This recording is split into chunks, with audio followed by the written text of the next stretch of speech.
Здравствуйте, ребята! Сегодня мы продолжаем изучение экономики в рамках курса «Человек и общество» в 11 классе. И проведу урок я, Загидуллина Рамзия Вагизовна. В 30-е годы 20-го столетия столкнулись с экономическими проблемами, связанными с функционированием экономики как единого механизма. Затянувшийся спад производства и массовая безработица в развитых капиталистических странах, названная Великой депрессией, поставили перед экономистами множество вопросов. Микроэкономическая теория, изучавшая локальные рынки, не могла дать ответы на возникшие вопросы. Нужны были методы, изучающие экономику в целом, как единую систему. Эту задачу решил выдающийся английский экономист Джон Мейнард Кейнс, теоретик. Его исследования совершили настоящую революцию в подходах к экономическим проблемам. Кейнс считается основателем макроэкономической теории. Итак, тема нашего урока – экономический кризис, стабилизация экономики. И догоняем или отстаем. Эпиграфом нашего урока я выбрала слова Пола Самуэльсона. И мы до сих пор глубоко убеждены, что изучение экономики не только увеличит валовой внутренний продукт, но и улучшит многие нерыночные аспекты жизни. Свободу критиковать, свободу изменять и свободу следовать собственным мечтам. Сегодня на уроке мы должны рассмотреть цели и инструменты в макроэкономике, ознакомиться с двумя методами расчета ВНП, рассмотреть систему национальных счетов, обратить особое внимание на цикличность экономики, рассмотреть методы стабилизации экономики и ответить на вопрос: экономика Кыргызстана – догоняем или отстаем? Цели и инструменты макроэкономики. Макроэкономика является наукой, которая изучает факторы, определяющие совокупные параметры занятости и производства, влияющие на экономические колебания, а также причины, определяющие темпы экономического роста в долгосрочном периоде, общий уровень цен и показатели, темпы инфляции. Инструментами макроэкономики являются фискальная политика. С помощью налогов и правительственных расходов воздействует на общие расходы государства и тем самым придавая ускорение или торможение производства. Монетарная политика. С помощью Центрального банка страны имеется возможность воздействовать на изменение количества денег в государстве. Политика зарплата-цена. Это метод ограничения доходов народонаселения через замораживание уровня цен и заработной платы. Внешнеэкономическая политика регулируется через лицензирование внешней торговли и тарифы, квоты, управление обменным курсом, объемы экспорта и импорта. Для того, чтобы охарактеризовать состояние экономики в целом и дать оценку ее развития, экономисты используют макроэкономические показатели. Все эти показатели в совокупности образуют систему национальных счетов. Система национальных счетов – это совокупность статистических макроэкономических показателей, характеризующих состояние экономики страны. СНС была разработана группой американских ученых в конце 20-х годов 20-го столетия под руководством Саймона Кузнеца. Система национальных счетов для экономики в целом делает то же самое, что и бухгалтерский учет для фирмы. Позволяет узнать о результатах хозяйственной деятельности, причинах успехов и неудач, а также дает информацию для принятия правильных решений. Таким образом, экономисты следят за здоровьем экономики и определяют политику, которая способствует улучшению этого здоровья. Валовый национальный продукт и валовый внутренний продукт. Валовый внутренний продукт ВВП – это общая стоимость конечных товаров и услуг, произведенных как национальными факторами производства, так и иностранными в стране за один год. Главным показателем системы национальных счетов является валовый национальный продукт. ВНП – это совокупная рыночная стоимость всего объема конечного производства товаров и услуг, произведенных в экономике за один год. Отличие ВВП от ВНП состоит в том, что он выражает всю сумму товаров и услуг, произведенных в данной стране, отечественными и зарубежными суммами. А ВНП – это сумма благ, произведенная фирмами данной страны у себя и за рубежом. ВВП мы рассчитываем как ВНП минус чистый экспорт. Количественно эта разность очень мала и составляет до 1% ВВП. В ВНП включается только конечное производство. Конечный продукт – это товар или услуга, которая покупается для конечного использования, а не для перепродажи или дальнейшей переработки. Это правило позволяет избежать двойного учета, так как стоимость промежуточных продуктов в конечной продукции уже учтена. В ВНП учитывается изменение запасов. Не все товары, произведенные в данном году, могут быть проданы. Некоторые из них пополняют запасы.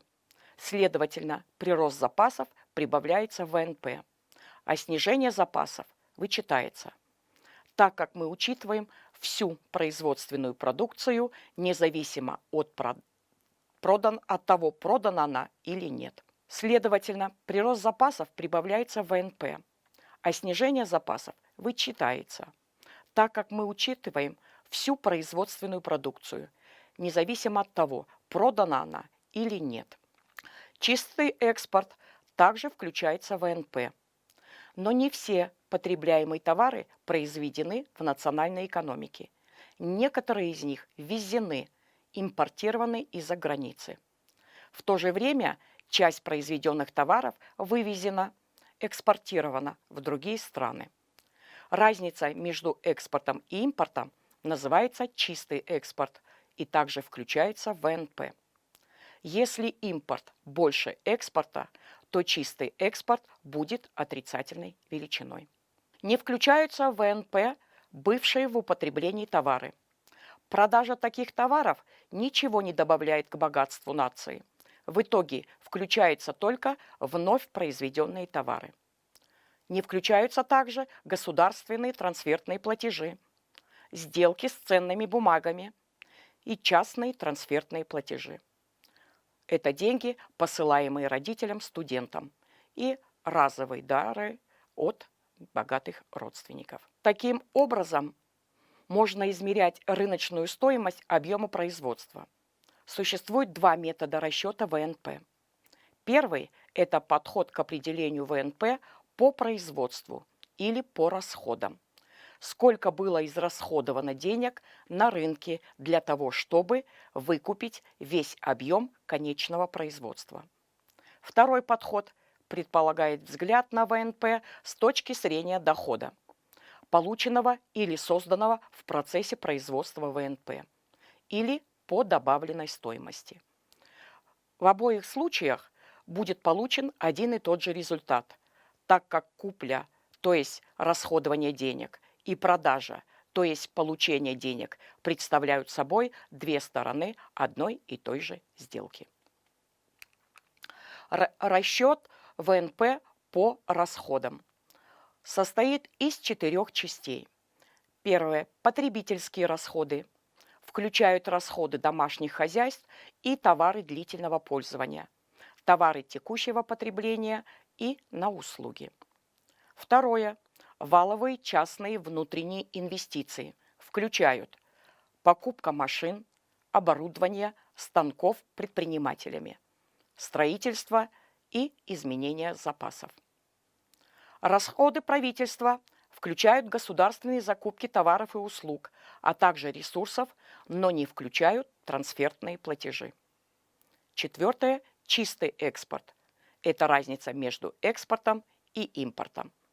Таким образом, ВНП рассчитывается суммой инвестиционных расходов, расходов правительства, чистого экспорта и государственных закупок. Расчет ВНП по доходам включает в себя: первое – вознаграждение за труд наемных работников, включают зарплату, взносы на социальное и медицинское страхование, пенсионный фонд. Второе – проценты, доход, получаемый собственниками денежного капитала от размещения денег в банках и облигациях. Третье – рента и другие доходы от собственности, включают доходы от сдачи квартиры, офиса или земельного участка. Четвертое – прибыль от предприятий в индивидуальной собственности, а также прибыль корпораций, которая распадается на 3 части: налоги на прибыль корпораций, дивиденды и нераспределенная прибыль. Амортизационные отчисления не являются доходом, но также включаются в цену товара. Это деньги, которые были в прошлом затрачены на оборудование и здания. Косвенные налоги тоже включаются в цену товара, но эти деньги получает правительство, хотя оно не является собственником ресурсов в рыночной экономике. Прямые же налоги включаются в понятие доходы и не выносятся в отдельную статью. Кроме понятия ВНП, используются понятия номинальный и реальный ВНП. Известно, что современной экономики редко обходятся без инфляции, повышающей общий уровень цен в стране. С учетом этого различают понятия номинального и реального ВНП. Номинальный ВНП – объем выпуска всех конечных товаров и услуг, выраженный в фактически сложившихся на рынке ценах текущего года. Следовательно, в условиях инфляции он завышает результаты экономики и требует корректировки. Реальный ВВП – это объем выпуска всех конечных товаров и услуг, выраженный в неизменных ценах, то есть в ценах, сложившихся на рынке в каком-либо определенном году. Давайте с вами закрепим пройденный материал. Ответьте, пожалуйста, на вопрос.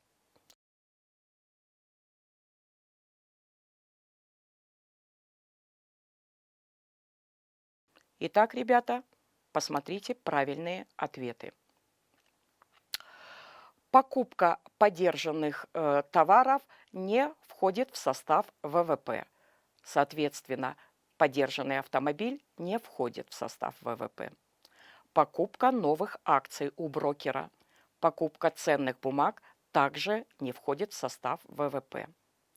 Стоимость нового учебника в местном книжном магазине. Это новая продукция, и она входит в состав ВВП.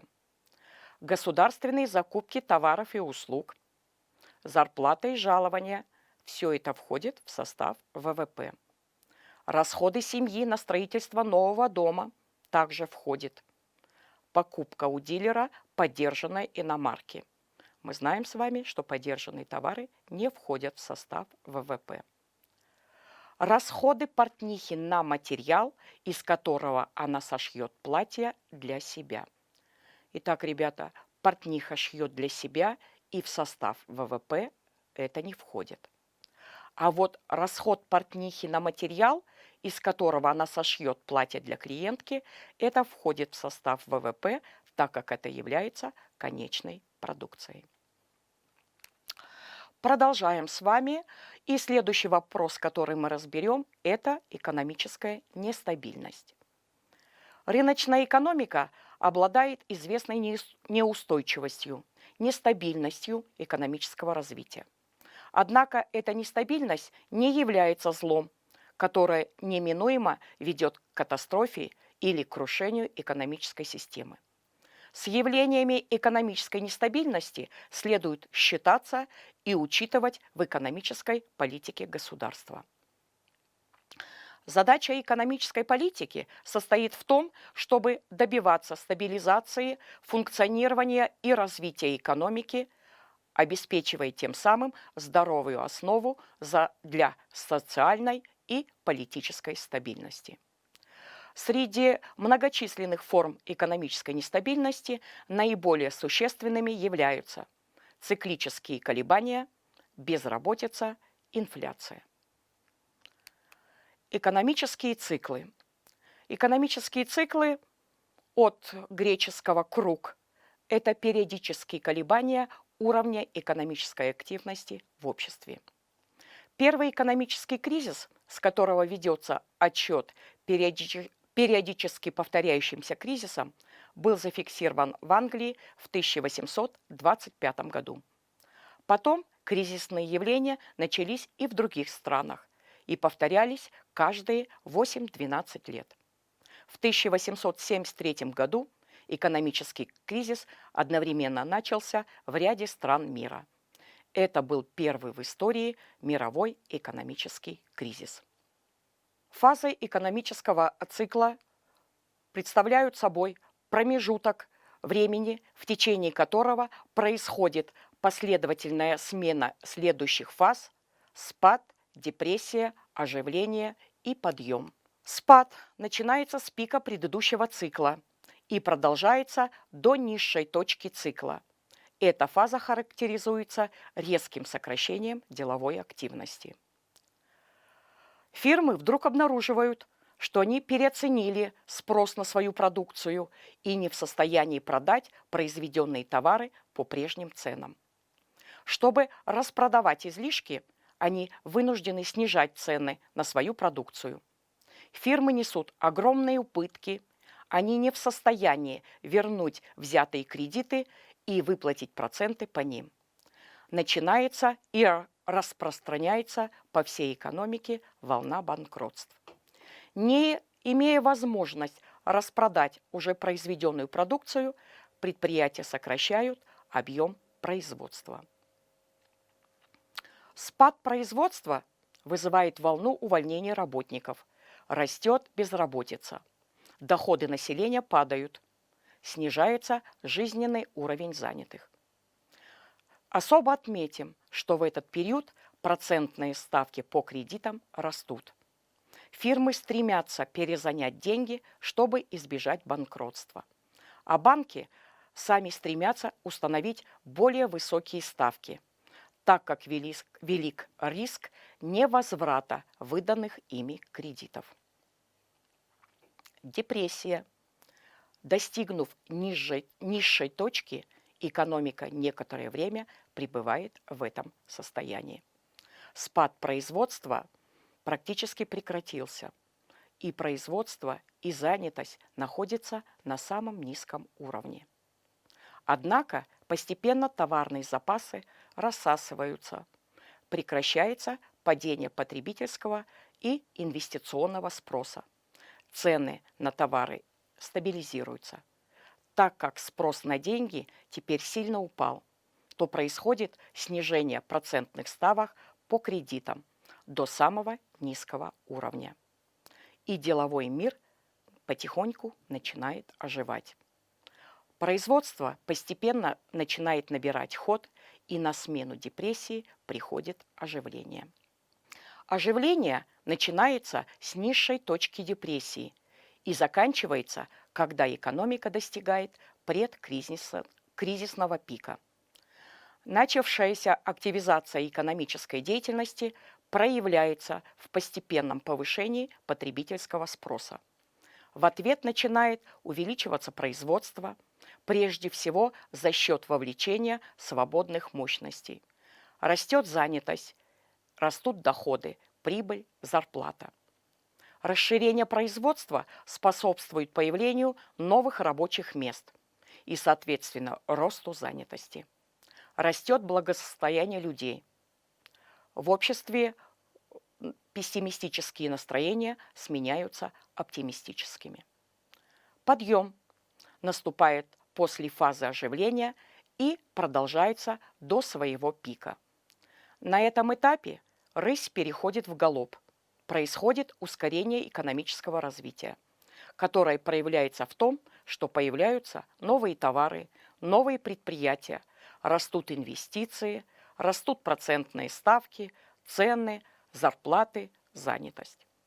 При приближении к пику высшей точки подъема, происходит перегрев экономики.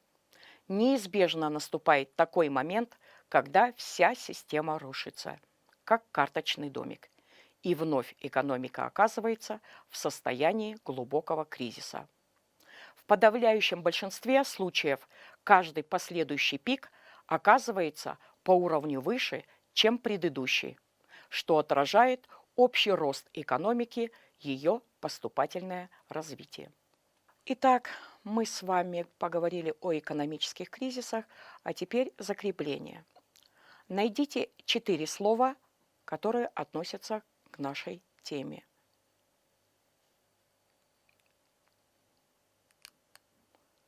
Верно, ребята. Экспансия, депрессия, инфляция и рецессия.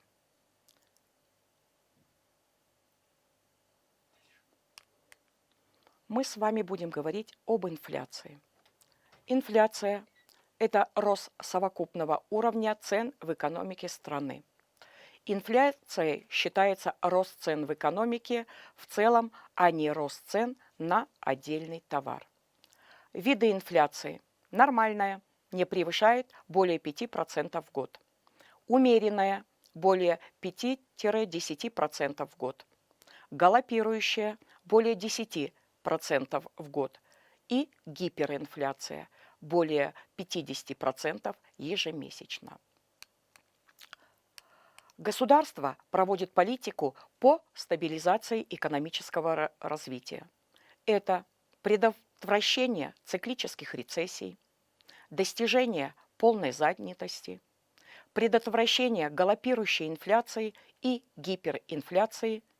При этом каждое из этих направлений стабилизационной политики не может проводиться изолированно от других ее направлений. Экономика Кыргызстана. Сейчас мы ответим на вопрос, который мы задали в начале урока. Догоняем или отстаем?